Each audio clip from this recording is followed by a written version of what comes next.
পঞ্চায়েত প্রধানকে ডাইরেক্ট আমরা জানাচ্ছি আপনাদের মধ্য দিয়ে যে নাটক উনি শুরু করেছেন, অবিলম্বে সেই নাটকের চ্যাপ্টার ক্লোজ করতে বলুন, নাহলে ওনাকে ছবি করে এবার টাঙাবো। এবার প্রকাশ্যে তৃণমূলের পঞ্চায়েত প্রধানকে বিজেপি নেত্রীর হুমকি, নাটক বন্ধ করুন, না হলে ওনাকেই ছবি করে এবার টাঙাবো।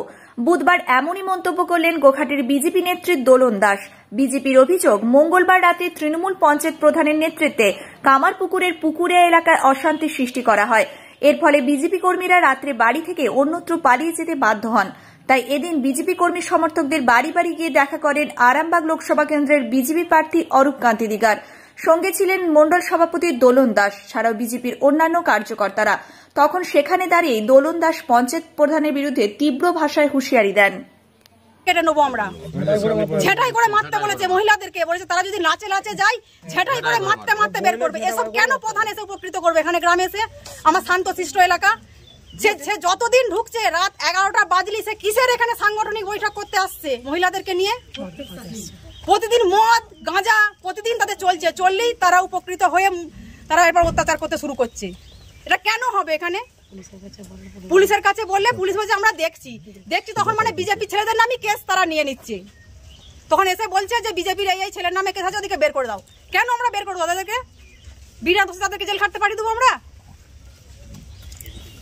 যাতে না এটা হয়, পুলিশ প্রশাসন আজকে আমরা থানা গিয়েছিলাম, বলে এসেছি যদি তারা পদক্ষেপ নেয় ভালো, নাহলে আমরা আইন নিজের হাতে তুলে নেবো। থানায় দ্বারস্থ হয়েছিলাম, থানাতে আমরা বড়বাবুকে জানিয়েছি বিষয়টা, এবং পঞ্চায়েত প্রধানেরও বিবৃতি আমি শুনেছি। উনি বলেছেন যে সিসিটিভি ফুটেজ নয়, এই প্রত্যেকটা এলাকাবাসী বলে দেবে যে এখানে পঞ্চায়েত প্রধান রাত্রি 11টার পর বাতাসা ছড়াতে আসে না নকুলদানা ছড়াতে আসে। পুরোটাই নাটক। আপনি জানেন তৃণমূল মানি মিথ্যাবাদী, তৃণমূল মানি অপপ্রচার। উনি তো মিষ্টি খাওয়াচ্ছেন, ওনারা তো জিতে গেছেন পুকুরিয়া বুথ, তাহলে তো ভয় কিসের? কি হারানোর ভয়? জিতে যদি কেউ যায় তারা মিষ্টি খাওয়াচ্ছেন, আবির খেলা শুরু করে দিয়েছেন, তাহলে হারানোর ভয় কিসের? ধমকানো চমকানো ভয়টা কিসের? এখানে বাতাসা গুড় বাতাসা 11টার পর বিলোনা হয় না, পুকুরিয়াতে নাটক চলবে না। পঞ্চায়েত প্রধানকে ডাইরেক্ট আমরা জানাচ্ছি আপনাদের মধ্য দিয়ে যে নাটক উনি শুরু করেছেন, অবিলম্বে সেই নাটকের চ্যাপ্টার ক্লোজ করতে বলুন, নাহলে ওনাকেই ছবি করে এবার টাঙাবো। প্রশাসন যদি এর প্রতিক্রিয়া না নেয়, প্রত্যেকটা মানুষের জীবনকে যদি দুর্বিষহ করে তুলে, নারকীয়ভাবে যদি পুকুরিয়ার মেয়েদেরকে যন্ত্রণা দেওয়ার চেষ্টা করে, সন্দেশখালী দ্বিতীয় রূপ করে, তাহলে কিন্তু পঞ্চায়েত প্রধান আর পঞ্চায়েত প্রধান থাকবে না। প্রধানের চেয়ারটাই বসেছেন মানে সরকারি দপ্তর উনি সামলাচ্ছেন, তো সরকারি দপ্তরটাকে উনাকে ভালো করে সামলাতে বলুন। উনাকে রাস্তায় নেমে এরকম করে মানুষের সঙ্গে নোংরামি করতে হবে। রেখাপাত্র তো ওনার অসুবিধাটা কোথায়? রেখাপাত্র যদি হয় সেটা তো ভারতীয় জনতা পার্টির কর্মী বাড়বে, আর একটা এমপি বাড়বে, আর একটা সদস্য বাড়বে। এতে তো পঞ্চায়েত প্রধানের ভাতের থালা থেকে ভাত কমতে যাবে না। পঞ্চায়েত প্রধানকে তার চরকায় তেল দিতে বলুন। তিনি পশ্চিমবাংলার উন্নয়ন করতে এসেছেন, এমন উন্নয়ন করছেন পশ্চিমবাংলার মা বোনেরা তিল বাড়িতে গিয়ে রাত কাটাচ্ছে। এটা পশ্চিমবাংলার উন্নয়ন। লজ্জা করে না পঞ্চায়েত প্রধানের কাজ এলাকার মানুষকে শান্ত রাখা, তার এলাকার মানুষকে মদ দাড়ি বিড়ি গেঁজা দিয়ে এলাকার মানুষকে সন্ত্রাস সৃষ্টি করা পঞ্চায়েত প্রধানের কাজ নয়। আগে ওনার ডিউটিটা ঠিক করে পালন করতে বলুন, নাহলে পঞ্চায়েত আগে মমতা ব্যানার্জিকে নবান্ন থেকে নামানোর আগে পঞ্চায়েতের চেয়ার থেকে ওনাকে তুলে নামাবো। আমি যখন থেকে টিকিট পেয়েছি, এইটা আমার বুথ, হ্যাঁ, গোঘাট থানার 45 নম্বর বুথ, পুকুরিয়া উচ্চ বিদ্যালয়, এখানে আমার বুথ। যখন থেকে টিকিট পেয়েছি তখন থেকে এলাকার একজন তৃণমূল দুষ্কৃতী, হ্যাঁ, তিনি এখন গ্রাম পঞ্চায়েতের প্রধান হয়েছে, গ্রাম পঞ্চায়েত প্রধান হয়েছেন। উনি বারে বারে এসে এখানকার এলাকা বিভিন্ন জায়গায় উত্তপ্ত করে। প্রত্যেকদিন তার রুটিন ওয়াইজ কাজ হলো তো উত্তপ্ত করা। আসতো, তার সত্ত্বেও আমাদের কর্মীরা বিজেপিকে ভালোবাসে, তার চুপচাপ থাকে, হ্যাঁ, চুপচাপ থাকে। তারা তাদের মতন রাত্রেবেলা ফিস্টি করে, মদ খায়, মাংস খায় করে, এরম করে রাত্রি 1টা 2টো পাড়ার মধ্যে বাইক চলছে, এরম করে। করার পর ভোট যত আসে তত তাদের বাড়ি বাড়ি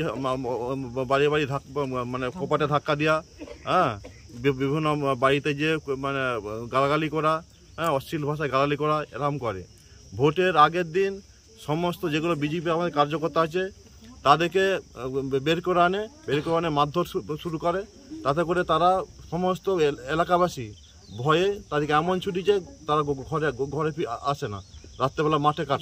আজকের আগে তো ভোটের দিনে তো, ভোটের রাতে তো ঘটনা ঘটেছে, ভোটের পর দিনে তো ওই রাত্রেবেলা বাইক বাহিনী নিয়ে এসে এখানে হাঙ্গামা করছে, মারধর করছে।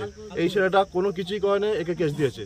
এর আগে আমাদের বুথ প্রেসিডেন্ট ছিল এবং দেখে, এবং এ আমাদের এখানকার কর্মী, এনাদের উপর হামলা হচ্ছে। কর্মী থেকে বলছি আমরা লিগালি যেটা আমাদের থানাতে জানার দরকার এটা জানিয়ে এসেছে, আমরাও জানাবো। আমরা চাইবো উপযুক্ত ব্যবস্থা থানা নিক, না হলে কিন্তু মানুষ আস্তে আস্তে দেয়ালে পিঠ ঠিকছে। জনগণ আর থাকতে পারছে না, জনগণ অত্যাচারিত হচ্ছে এবং রাত্রেবেলা ঘুম কেড়ে নিয়েছে। এই দিনের পর দিন এসে রাত্রেবেলা বাইক নিয়ে ঘুরছে, মুখে গামছা নিয়ে ঘুরছে, এবার হাঙ্গামা করছে। আমরা চাইছি এর চুপচাপ থেকে শান্ত এলাকায় শান্ত পরিবেশ রাখুক। কালচার প্রথমে ওনারাই বিচার ব্যবস্থা নিজের হাতে তুলে নিচ্ছে, এর থেকে বড় লজ্জা আর নেই। তাহলে ওনারাই প্রশাসন, ওনারাই ভোটার, ওনারাই শাসনধারী, কি বলবো, ওনারাই সন্ত্রাসকারী দল। একদম মুখে প্রমাণ করিয়ে দিচ্ছে যে যদি প্রশাসন ব্যবস্থা না নেয় তাহলে ওনাদের দল নেবেন। সব ছেড়ে ছুড়ে আমরা তো পালাবই, ফুল স্পিডে দৌড়ে যাবই। আমরা খেলবো, শিখবো, পড়বো, নাচবো, নতুন বন্ধু পাতাবই।